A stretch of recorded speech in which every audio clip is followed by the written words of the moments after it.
मेरी पत्नी ने कुछ दिनों पहले घर की छत पर कुछ गमले रखवा दिए और एक छोटा सा बगीचा बना लिया। पिछले दिनों मैं छत पर गया तो ये देखकर हैरान रह गया कि कई गमलों में फूल खिल गए हैं। नींबू के पौधे में 2 नींबू भी लटके हुए हैं और 2-4 हरी मिर्च भी लटकी हुई नजर आई।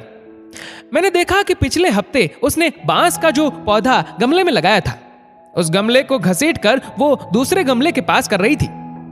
मैंने कहा, तुम इस भारी गमले को क्यों घसीट रही हो? पत्नी ने मुझसे कहा कि यहाँ ये बांस का पौधा सूख रहा है, इसे खिसकाकर इस पौधे के पास कर देते हैं। मैं हंस पड़ा और कहा, अरे पौधा सूख रहा है तो खाद डालो, पानी डालो, इसे खिसकाकर किसी और पौधे के पास कर देने से क्या होगा? पत्नी ने मुस्कुराते हुए कहा, ये पौधा यहाँ अकेला है इसीलिए मुरझा रहा है, इसे बाकी पौधों के पास कर देंगे तो ये फिर लहलहा उठेगा।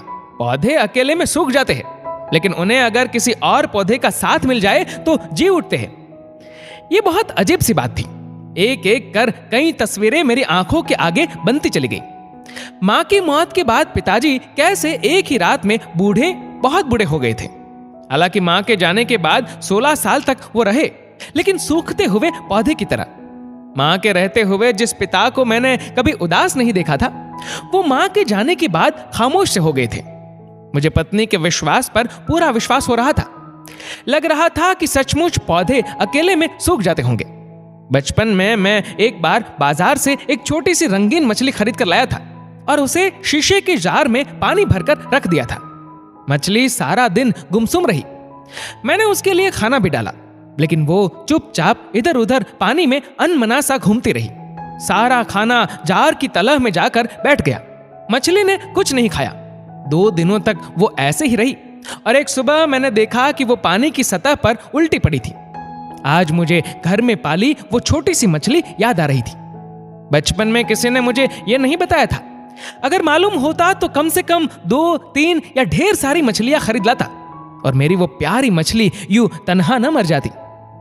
बचपन में मैंने मां से सुना था कि लोग मकान बनवाते समय रोशनी के लिए कमरे में दीपक रखने के लिए दीवार में 2 मौखे बनवाते थे, क्योंकि मां का कहना था कि बेचारा अकेला मौखा गुमसुम और उदास हो जाता है। मुझे लगता है कि संसार में किसी को अकेलापन पसंद नहीं।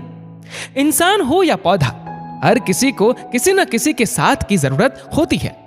आप अपने आसपास झांकिए, अगर कहीं कोई अकेला दिखे तो उसे अपना साथ दीजिए, उसे मुरझाने से बचाइए। अगर आप अकेले हो तो आप भी किसी का साथ लीजिए, आप खुद को भी मुरझाने से रोकिए। अकेलापन संसार में सबसे बड़ी सजा है। गमले के पौधे को तो हाथ से खींचकर एक दूसरे पौधे के पास किया जा सकता है, लेकिन किसी शख्स को करीब लाने के लिए जरूरत होती है रिश्तों को समझने की, सहेजने की और समेटने की। दोस्तों, इस वीडियो को लेकर आपकी क्या राय है, नीचे कमेंट करके जरूर बताएगा। और अगर आपको वीडियो अच्छा लगा हो तो इस वीडियो को लाइक करेगा, शेयर करेगा ज्यादा से ज्यादा लोगों तक। और ऐसे ही और भी इंस्पिरेशनल वीडियोस के लिए सब्सक्राइब करें हमारे यूट्यूब चैनल को और फेसबुक पर फॉलो करें हमारे पेज को। धन्यवाद।